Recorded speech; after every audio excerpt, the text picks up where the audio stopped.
Grote zorgen over leerlingenvervoer na faillissement TCR. Het is dinsdag 11 februari. Dit is Zeeland Nu. Ouders bang dat kinderen niet meer naar school kunnen. Kera en Springtij slaan stukken strand weg. En klaar met de kaaipraat. Kreeften worden geteld. Goedenavond. Zorgen om het faillissement van vervoersbedrijf TCR. Ouders zijn namelijk bang dat hun kinderen straks niet meer naar school kunnen worden gebracht. De komende dagen lijkt het vervoer nog te zijn gewaarborgd, maar wat er daarna gebeurt is onzeker.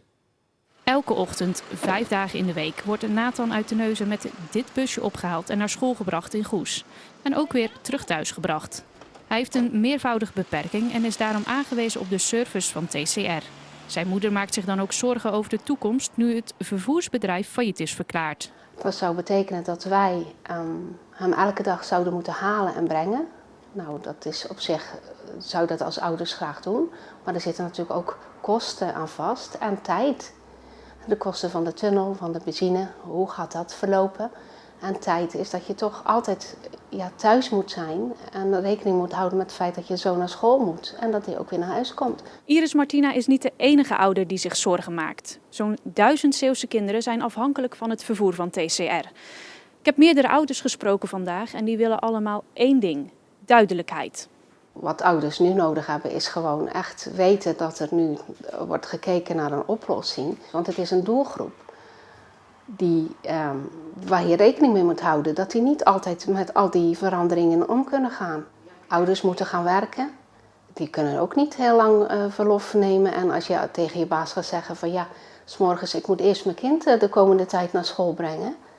Chauffeurs willen vandaag niet voor de camera reageren. Maar we krijgen anoniem wel allerlei reacties binnen. Zo reageert een van de chauffeurs als volgt.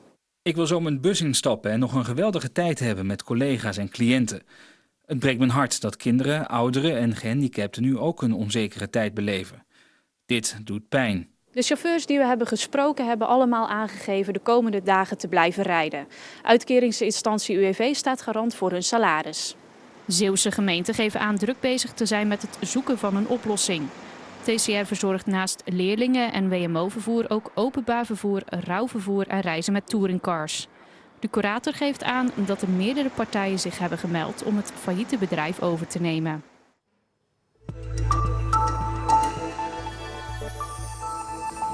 De storm Kera in combinatie met het Springtij houdt Zeeland nog steeds bezig. Zo was de veerboot tussen Breskens en Vlissingen wederom enige tijd uit de vaart.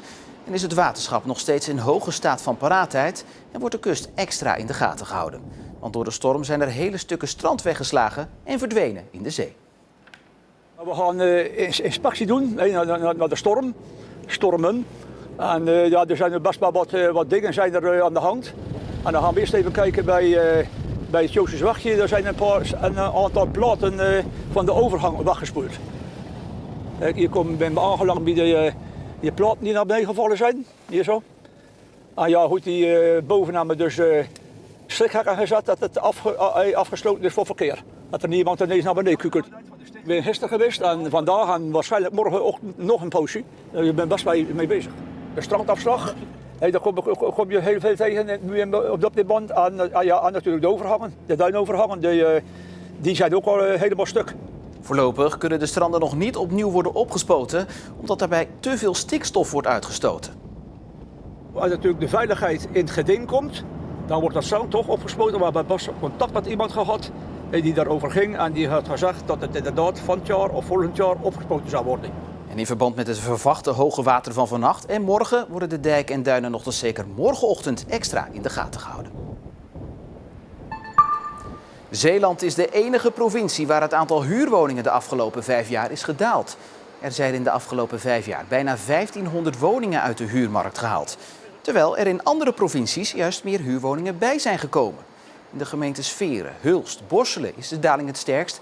Daar is 10% van de huurwoningen gesloopt. Alleen in Vlissingen, Tholen en Capelle is het aantal huurwoningen toegenomen. Knippen, scheren, verven en krullen. Kapster Marja uit Capelle is 70 en staat nog bijna iedere dag in haar zaak. Pensioen? Nee joh. Daar heb ik gewoon geen zin in. Ik bedoel, de presidenten in Amerika zijn allemaal in de 70 die beginnen. Marja's kapperszaak bestaat 40 jaar en daar is ze maar wat trots op. Ik ben gewoon gek van het haar. Van de mensen er leuker uit te laten zien, om advies te geven. Ja, ik heb het zelf opgezet en bestaat nog. En dat vind ik mooi.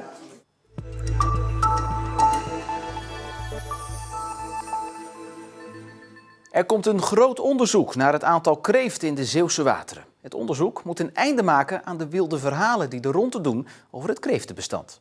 Wij noemen dat kaaipraat. Van ja, de kreeftenbestand loopt terug. Maar dat is er nergens op gebaseerd. En je moet wel een basis hebben waar je van uit kunt gaan op basis van onderzoek. En daarom komt er dus een groot onderzoek naar de kreeftenstand. De laatste keer dat dit gebeurde was 14 jaar geleden. Het wordt dus wel weer eens tijd, want het is belangrijk voor de toekomst van de kreeftensector. Wat wij nu juist willen weten is hoeveel kleine kreeftjes zijn het en hoe klein zijn die kreeftjes. Zijn ze bijna aan de maat? Zie je daar een teruggang in? Of zie je juist een vooruitgang? En dat willen we gaan onderzoeken. Het inventariseren van de hoeveelheid kreeft is niet moeilijk, zou je denken. Want iedere visser moet verplicht bijhouden hoeveel kreeften ze boven water halen. Die gegevens die zijn voorhanden. Die gaan we in eerste instantie opvragen, zodat we kijken of daar misschien een trend is te ontdekken. Die kreeften, dat vissen we met kleine bootjes aan. Waait het hard, regent het, dan is het moeilijker om alles gewoon netjes bij te houden. Maar uiteindelijk gaat het erom hoe serieus ben je met je vak bezig. En daarnaast willen we ook wat verder onderzoek gaan doen. En dat gaan we doen door middel van een samenwerking met de Wageningen Universiteit. Die hebben een heel mooi apparaat daarvoor ontwikkeld, een catchcam. En daar gaan we nu een pilot mee draaien. En dan hopelijk volgend jaar een groter onderzoek. Sinds het laatste onderzoek zijn er verschillende dingen veranderd voor de kreeftenvissers. De jaarlijkse kreeftenrace, waarbij de snelste schipper de beste visplek kon bemachtigen, is afgeschaft. En er zijn een paar keer staalslakken gestort op de bodem van de Oosterschelde. De vissers gaven aan dat dit slecht was voor de kreeftenstand. In oktober staan er opnieuw stortingen gepland. Maar dit keer mochten de kreeftenvissers advies geven. Gebruik bepaalde stenen die goed zijn om voor de kreeften een habitat in te richten. En ze doen daar zelfs nog wel wat extra's bij door riffen te maken waar gewoon meer kreeften kunnen gaan wonen. Het kreeftenseizoen opent dit jaar op 26 maart. De eerste kreeft zal in ontvangst worden genomen door cabaretier Najib Amhali.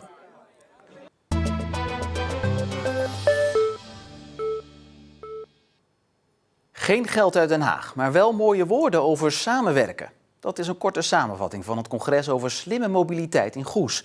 Want de bus lijkt niet langer houdbaar. En hoe houd je dan een dorp leefbaar als om 7 uur 's avonds de laatste bus al rijdt? Het nieuwe motto wordt nu delen. Samen het openbaar vervoer in stand houden. Op Schouwen-Duiveland bijvoorbeeld lopen verschillende projecten gedragen door vrijwilligers. Nadat de basisschool in Zonnemerre sloot, kochten ouders met behulp van fondsen en de gemeente elektrische busjes om de kinderen samen naar school in Zierikzee te brengen. Goed voor het milieu, goed voor de leefbaarheid en gezellig voor de kinderen. Ik vind het wel leuk, want alle kinderen die hier op het dorp wonen, die gaan ermee. Ik zit hier nu met mijn beste vriend, dus dat is wel leuk. Kinderen ontmoeten elkaar, ze gaan naar verschillende scholen op het eiland. De ouders die treffen elkaar toch ook weer bij de schoolbus. Kinderen maken afspraken, kunnen vriendjes mee naar huis nemen. Waardoor dat in ieder geval zoveel mogelijk wordt ingevuld. De schoolbus wordt inmiddels ook ingezet voor ouderen. We hebben daar al een eerste kerstreis mee gehouden, ook afgelopen december naar Duitsland met een aantal ouderen van hier in het Drijschoor. Dus dat gaan we ook steeds meer doen om juist die efficiëntie te halen. Nog zo'n project op Schouwen-Duiveland, de deelauto. In Zierikzee mogen inwoners gaan rijden met elektrische auto's van woningcorporatie Zeeuwland, als die buiten werktijd toch maar op het parkeerterrein staan. Mensen die kunnen zich aanmelden bij ons dat ze denken gebruik te gaan maken van de auto. Dan krijgen zij een app op de telefoon. Dan kunnen zij de auto registreren wanneer zij hem dus willen gebruiken. En met diezelfde app kunnen ze de auto vergrendelen en ontgrendelen. Dus dat is helemaal geautomatiseerd. Dus je houdt je gewoon dan je telefoon bij het slot? Je houdt je telefoon inderdaad bijna letterlijk bij het slot. En dan gaat de auto open en dan zegt hij welkom. En dan kan je met je reis beginnen. Van dit soort initiatieven moet Zeeland het hebben, was de boodschap tijdens het congres Slimme Mobiliteit in Goes. Minister van Veldhoven was erbij omdat openbaar vervoer in veel landelijke regio's een probleem is. zorgen voor goed openbaar vervoer in regio's waar het wat minder druk is dan in de Randstad, is natuurlijk eigenlijk een vraag die we op heel veel plekken in Nederland hebben. Ik vond het ontzettend mooi dat Zeeland zei vanuit kracht, wij hebben eigenlijk hier heel veel kansen, we zien veel mogelijkheden en we willen gewoon graag daarmee aan de slag. Wilt u dan komen? Dus zei ik natuurlijk meteen ja. Het is natuurlijk een hele uitdaging om alle kernen, alle wijken goed bereikbaar te houden. Ook in de avonduren, op de momenten dat er weinig vraag en aanbod is, om dan juist voor die reizigers die het nodig hebben het goed te regelen. Heeft heel veel te maken ook met de leefbaarheid. En als wij Zeeland belangrijk vinden ook qua leefbaarheid, voor onze jongeren en ouderen, moeten we zeker nadenken over vervoer. Deelauto's, een schoolbus die door ouders wordt rondgereden, het moet vooral van vrijwilligers komen. Een zak met geld heeft de minister niet. We zijn eigenlijk met elkaar in heel Nederland bezig om experimenten uit te voeren van hoe kun je dat openbaar vervoer nou slimmer organiseren dan die grote lege bus te laten rondrijden. Nou, dat ondersteunen we vanuit Den Haag. En verder spreken we natuurlijk veel met ook de gedeputeerden steeds over wat is er nou voor nodig om ook hier het vervoer goed te organiseren.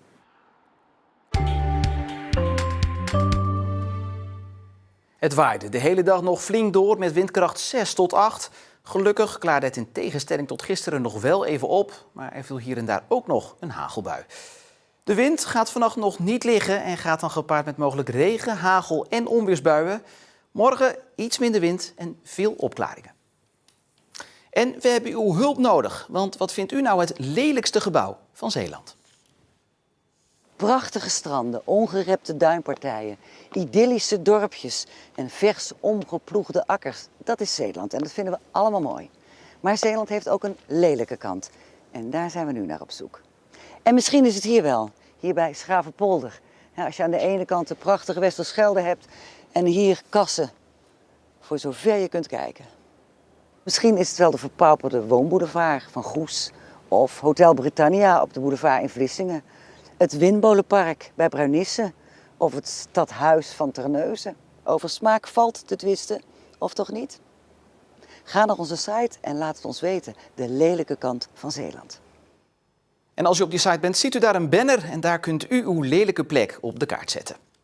En vanavond praat de provincie, de gemeente Vlissingen en het waterschap met staatssecretaris Visser van Defensie over, jawel, de marinierskazerne. En zodra er iets meer bekend wordt over de uitkomst van dat gesprek, vindt u dat bij ons op de site omroepzeeland.nl. Fijne avond voor nu, bedankt voor het kijken.